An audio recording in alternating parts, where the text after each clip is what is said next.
Hello and welcome to the J Train Podcast. This is J Train, Jared Freid, coming to you live from the quarantine cabin on the Lower East Side of Manhattan. We are here Monday through Friday with your emails, your stories, your questions. I say it every episode. I'll say it again. Thank you for listening. Thank you for watching on YouTube. I love you, YouTube land. Send a little comment. It's very helpful on YouTube. If you're on Instagram seeing a video of mine, tag a friend. Let someone know. I'm putting out these videos and they're not free. I'm just like, let me be honest with you.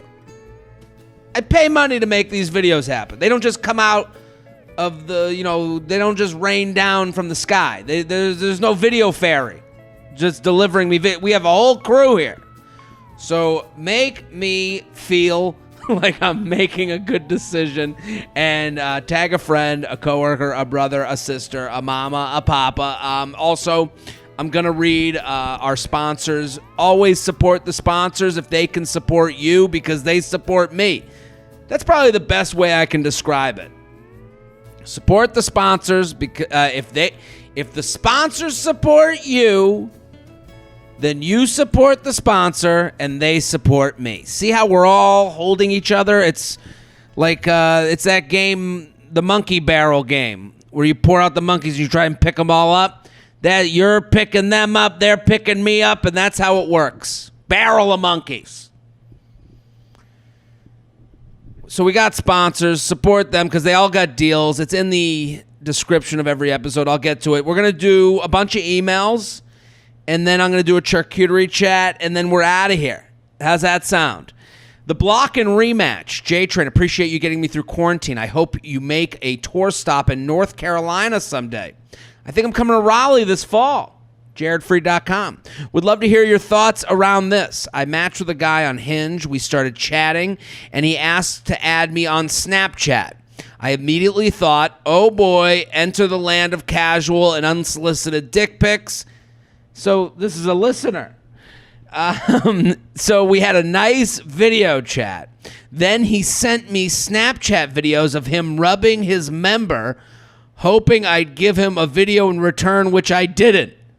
Man, the word member makes it sound like this is like I'm reading them recounting this in court.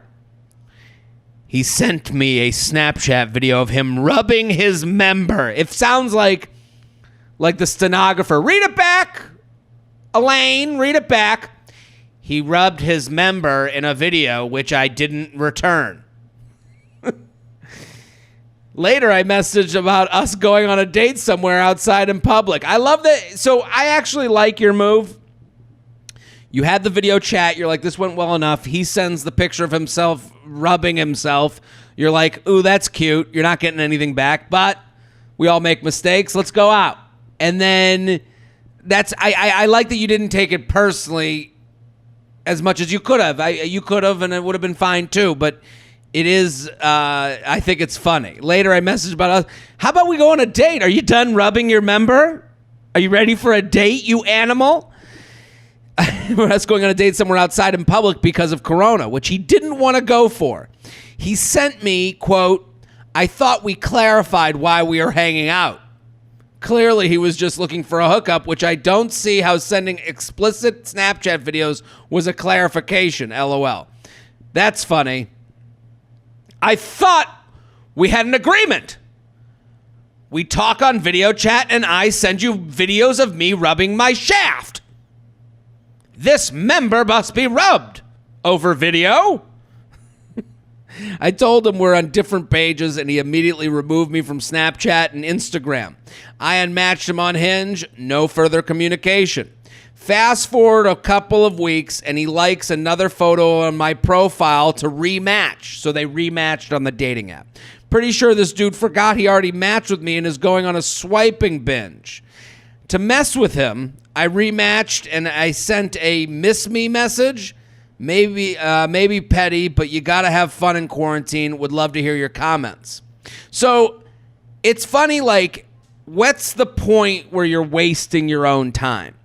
Like, I think the initial conversation went well. He sends you a little bit of an explicit video, and then you say, hey, let's go out. And he's like, hey, I told you what I'm here for. Then you're done. If he matches you on the app, he's not matching you because he's on a swipe binge. I think it's a very different thing. He's matching you on the app because he's still like, hey, I'm here. Just like you didn't take it personally when he sent the rubbing his member video and you gave him another shot, he's giving you another shot to rub his member. Do we understand? So you're not that different from the person that you're dealing with. You're 10% away at least. So he sends the video, you give him another shot, you go, boys will be boys. Okay, no judgment from me to you. I think you're great. But this is what he's doing on the other side. He likes your Hinge profile again, because you said he's on a swipe binge, but you meant on Hinge, and you said he liked the picture. So I'm assuming it's Hinge. So this was a more thoughtful like. I think a swipe can be done like that. Swipes like that, you have to all right, I'm in. And he's basically saying, didn't take it personally that you didn't want to touch my dick before, but still open to it. Still gonna. And I understand to mess with him, I rematched and sent miss me message. It may be petty, but I gotta have fun. As long as you can have fun with that, that's cool. But know that that is where the waste of time might come in, because now you're allowing him to lie. You're allowing him to go, no, I apologize. Oh, no, I'm a different guy. Then you're going to get the member video again. It's like, oh, fuck. It kind of reminds me, sometimes, this will always be low stakes for him, and you have to make sure it's low stakes for you.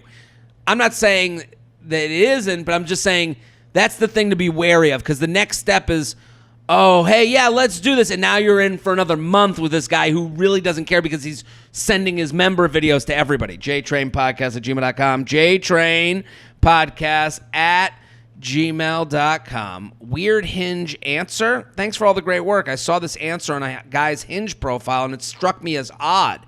Wasn't sure what to make of it. Curious if you had any insight. It strikes me as a weird warning to have straight off the bat, but maybe I'm reading too much into it. Thanks again. So this woman sent me this answer. I got to zoom in. Don't hate me if I pump the brakes and take a moment to evaluate where things are headed. I think, what's interesting about dating right now is that there's no, again, I reference this statistic a lot. The age at first marriage. I don't know how much it's changed a lot. Your parents, the age at first marriage is the age in the United States that people are getting married. Their first time. So your parents, the average age at first marriage may have been, let's call it 22. That has gone up significantly. So we're all kind of used to a different type of dating than our parents are used to. We're also used to more breakups than our parents are used to. If we're getting married later, then you're seeing more people, then there's more breakups. This guy is afraid of getting told that he led someone along.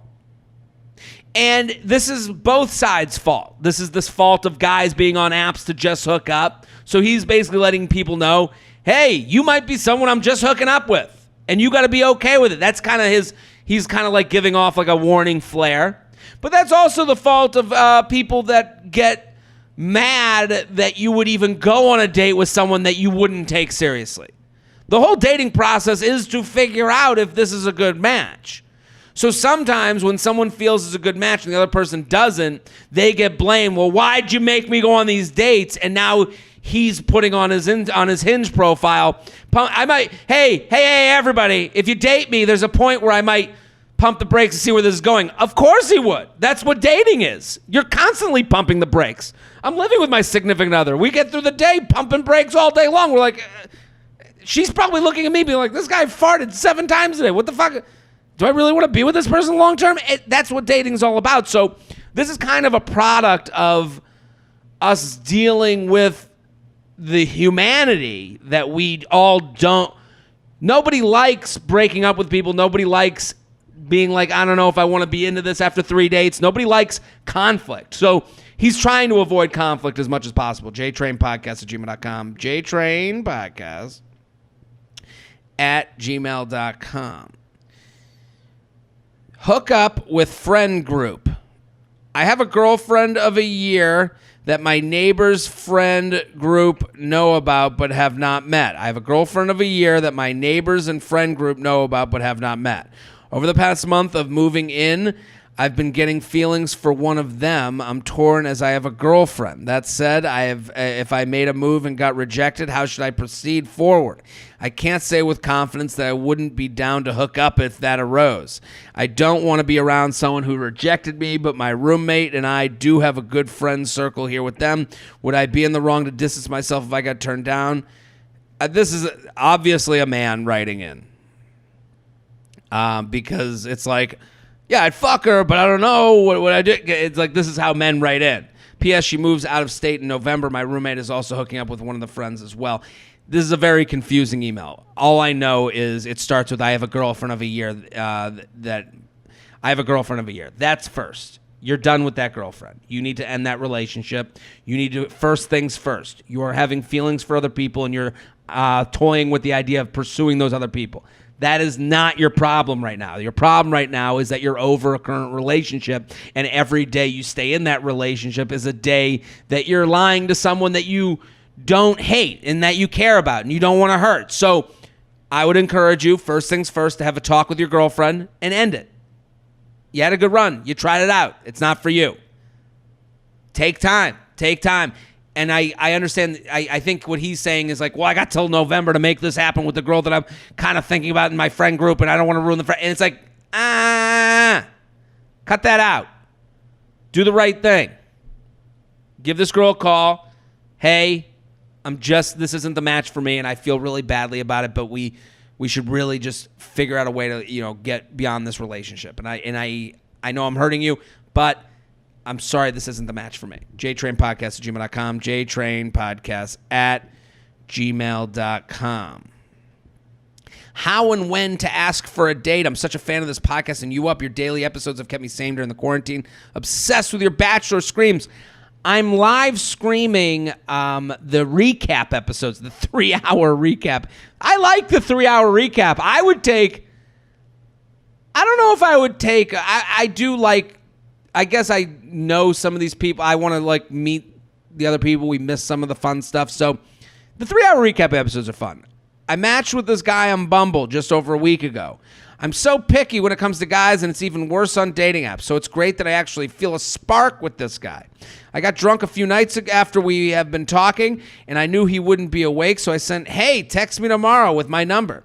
He texted me that morning. We have been since. We both are slow to text back, so it's been semi-hard to get to know each other. I really want to meet this guy in person, but I already made the first move on Bumble and by giving him my number. Do you suggest I mention a date or meet in person, or do I need to wait until he makes that move? If I should, any clever ways to go about this? P.S. We live in Ohio, so stay-at-home orders are lifted now. So I appreciate the email. I think there's this thing. There's a certain type of person and that believes that their situation is independent to them. And the specific situation is, I'm so picky when it comes to guys. It's even worse on dating apps. Everyone is picky. Everyone is finding that they don't like everyone on a dating app. You're not alone. Don't think, I think what happens when you're the I'm so picky person is you meet one person that's pretty good and you go, oh, this is our movie. Oh my, and then the Sound of Music starts playing and it's like, the hills are alive, I found the one. He said, how you doing? How's your weekend? I can't believe we found each other on this dating app. Like, it's not that. You haven't even gotten to step one. Step one is the date. This is step, -1. So I know you're worried about messing this is all it is. You have each other's numbers. Great. Stop. I don't think you're not going to get to know each other in this textual relationship. All you do, hey, this has been a lot of fun texting. Let me know when you want to get together. That's all you have to do. Leave it at that. And I know what you're saying. Well, I like him. I want to make sure it happens. You can't make sure. You can't push a string. So, hey, it's been a lot of fun texting. Let me know when we can get together. And I think what people do is that they want to believe that the person they're talking to isn't thinking or doesn't have the ability that they do. You have the ability to make a plan, so he has the ability to make a plan. You have given him all the tools to make that plan. He is capable. He gets up every day and feeds himself food. That is the amount of ability you need to write back, Tuesday, 8 o'clock, meet me at the park. Wednesday, 7 o'clock, let's go for a walk. That's easy. And I know we want to believe because we don't want to think that someone is actively turning us down. So we think that people are just, he's just bad at texting, or maybe he didn't get it. He got it. JTrainPodcast@gmail.com. JTrainPodcast@gmail.com. Ghosting with benefits. Jared, big fan of your podcast. Making the quarantine more tolerable. Thanks for that. I have a situation with a guy that has been driving me crazy for months, and I'd like your insight on it. A few months ago, I met a guy, and it was all great at first, as most of them are. After weeks of hanging out nonstop and having a lot of fun together, he ghosted me. Some time passed. We ended up seeing each other out and eventually started hooking up every weekend. Even if we were out with other people, we would always end up together. We would hook up and have fun, but we also often got into arguments. I asked him to be friends with benefits, and he got offended and upset and told me he couldn't do that because he wanted more with me, but was too much of a mess to truly be with me. Oh, boy. I didn't believe that he really wanted to be in a relationship with me, but I couldn't understand why he wouldn't accept being friends with benefits. I asked basically, what are we doing anyways? We were hooking up every weekend without expecting any commitment and still texted here and there throughout the week. So why was he so weird about it? Here's what he was weird about. Friends with benefits is actually, this guy wants zero responsibility to you. And a guy who will ghost once will ghost you twice. So you guys are hanging out, having a lot of fun together. He ghosted. Then you see each other out. When you ghost someone and you see them out and then they hook up with you, that is a nonverbal contract agreement to this guy. He's basically saying, oh, she's cool with me doing whatever the hell I want when I want, and she wants to hook up. So he is thinking that he's acting as if you are on the same wavelength as him, which is probably not true. He is on a wavelength where it's like, when I want to fuck, when I want to get naked, this girl's ready to pick up that call. But I don't have to do anything for her. And friends with benefits would insinuate that you are a friend to this person. When you're a friend, you go to you pick up their calls. I pick up the calls of my friends. I text my friends. I text them back. I go to dinner with my friends. I get lunch with my friends. I say hi to my friends. I ask how they're doing. He doesn't want to do any of those things. So he is basically saying, I want this purely sexual. I want no responsibility to you. And that's why he got weird. He's like, no. And what he does is he does this whole, the reason I laughed before, he would be with me, but he's too much of a mess. No, that's him romanticizing who he is so that you will stay away. Sometimes guys will do this thing where they'll try and speak in romantic comedy to the woman they're with to ward them off. Oh, you don't understand. I'm a mess. Oh, you don't want to be with this. I'm a tire fire. Oh, my God. And they go, oh, I'm a mess, too. I understand. Ooh, he can't be loved. No. He's trying to get you away from being more than just someone he calls to hook up. JTrainPodcast@gmail.com. JTrainPodcast@gmail.com. We'll do one more email, then charcuterie chat. We're sponsored. Here are the sponsors. You support them. They support me if they support you. Features socks. These are great socks. They are built for your feet. They never slip down in your shoes. They're awesome. Features.com. Use code JTRAIN for $10 off your first pair. FabFitFun. Love FabFitFun. You're going to get something out of the box that you're going to love. You can choose your stuff, too.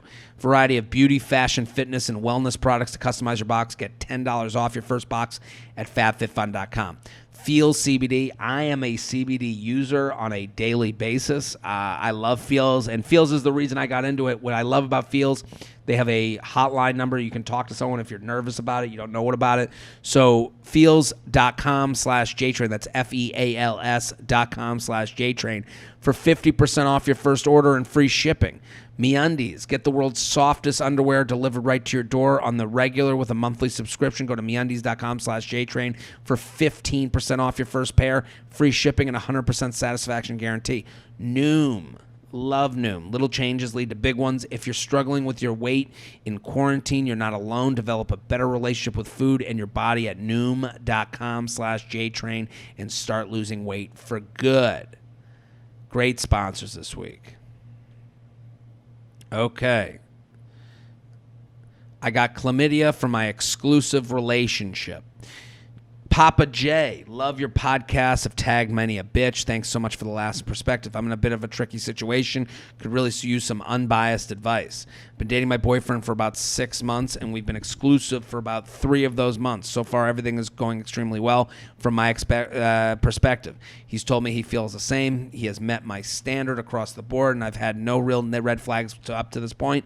Honestly, it's the best I've ever felt about a relationship, and I've been really happy. For context, he's 28, I'm 27. When we first started dating, having sex, we were using condoms, mostly at my request. But later on, when we had the talk about being exclusive, we also covered the unsexy but important conversation of STI, testing history, and birth control. I asked him if he'd been tested, and he said yes. I assumed we were on the same page about what that meant, and I had negative tests for everything a couple days prior, so that at that point, we stopped using condoms. Fast forward 3 months. Recently, I was having symptoms of what I thought was a UTI, but after almost a week of antibiotics, my symptoms weren't improving, and so I asked my boyfriend whether there was any possibility I should be concerned in terms of STDs. He said he didn't think so because he hasn't slept with anybody else since we've been together, but did admit that while he had been honest in saying that he had been tested before, he did have unprotected sex a few times between being tested and when we got together. He had never had any symptoms, so I assumed all was well, but offered to get tested right away just in case. He followed through, got tested next day. Today, he let me know his screen came back positive for chlamydia. I'm trying not to jump to conclusions or shame him here, as I know it's theoretically possible that symptoms of an STD may not present themselves for a while after being infected. However, when I went back to my doctor to get tested, get the correct antibiotics, she commented that while it's possible for him to have been infected prior to us being exclusive, it's not likely, as symptoms do typically present themselves within a couple of weeks, and that I should be smart about how I interpret the situation, given it's been about 3 months since we stopped using condoms.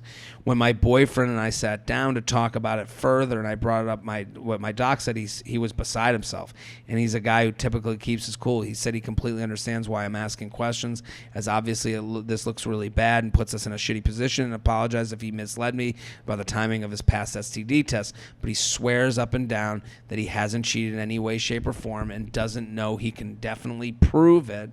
But he says he's willing to do whatever it takes to maintain my trust, as I mean a lot to him, and he doesn't want me to have a shred of doubt moving forward. My gut instinct was to believe him. He hasn't given me any other reason to be suspicious of his character. He consistently follows through on things he says he'll do, and comments he makes to me and other people. From what I've gathered from meeting his friends, family, and everyone seems to have a lot of respect for him, and does go out of their way to tell me how much of a stand-up guy he is.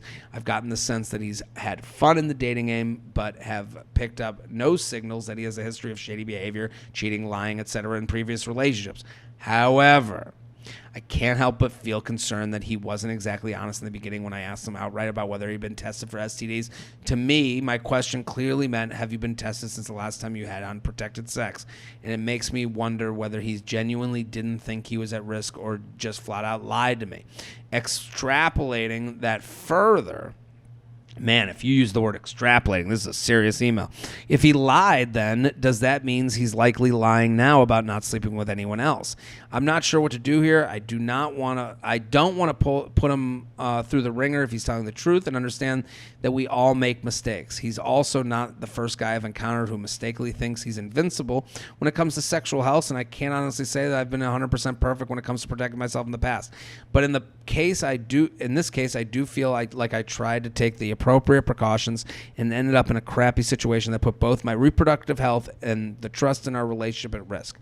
I don't want to be too dramatic here. I don't think she's being too dramatic. This is a very well-written email, and it presents a lot of issues that, again, are probably above my pay grade. I have opinions, but I also don't know enough about how chlamydia gets transmitted. But I'm going to give an opinion, but I'm just like, before we get into this, I'm not a doctor. I'm also not like aware of the, it seems unethical. I don't know. I'm just not aware of a lot of things. So, you're coming from a guy that's doesn't, in this situation, I'm going to give opinions, but I don't want to be too dramatic here, but I also have a history of letting people off the hook when in hindsight, I probably should have held them more accountable. So I guess I have a couple questions for you from a male perspective. Do you think it's possible he really didn't feel like he was lying to me about his testing status when we first agreed to be monogamous? So I do think, considering how the email is written and considering what this person is saying, where she says there's no other instance, I've never, it'd be one thing if she was like, he's on his phone, I see other names, but she hasn't given that at all. I do think it's an icky, I think like there's this idea of like, what she said is right. There's guys out there that think they're they're Superman, they're never going to be affected by these things. So I do understand that. I think for this guy, I think it's icky when you go, hey, let's be exclusive. Have you had a test? And you go, yeah, I've had a test. And then it's like, well, when was the last person you had sex with? And then the ickiness comes, and probably what he wanted to avoid is that gray area of when we started dating and when I stopped seeing other people. And that's like this like very weird, tough subject. Again, I'm not defending him. I'm saying the way this went down, it could have went down a certain way where he was avoiding uncomfortable conversations because he thought he could get away with it. If he was like, yeah, I got tested, and then he's going, well, I did have sex with that one girl, but she was cool, and that was before, that wasn't, and he was like, I shouldn't tell her about this because that's really uncomfortable. We had already gone on 4 dates, and I was really into her, but I also had this other situation that came up. I can understand that as much as I'm not defending it. If it's likely he did tell a careless lie at that point, is it silly for me to have any faith in what he's saying now? I don't think it's silly to have faith in what he's saying. I think this goes on his resume. I think this goes on the earning back trust, where it's going to take time.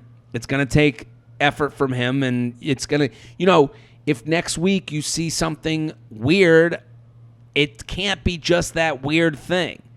If next week a Snapchat account comes up that you never recognize, or that he never used Snapchat and all of a sudden he's using it, then that has to be connected to this. If this has nothing else to connect it to, I can see where you're not silly for giving him a shot and being like, hey, there's this beginning gray area of relationships where we weren't exclusive, but we made a decision to be exclusive. You know what I mean? I don't think it's silly to trust him because of the way the email's written and because of how thoughtful you've been.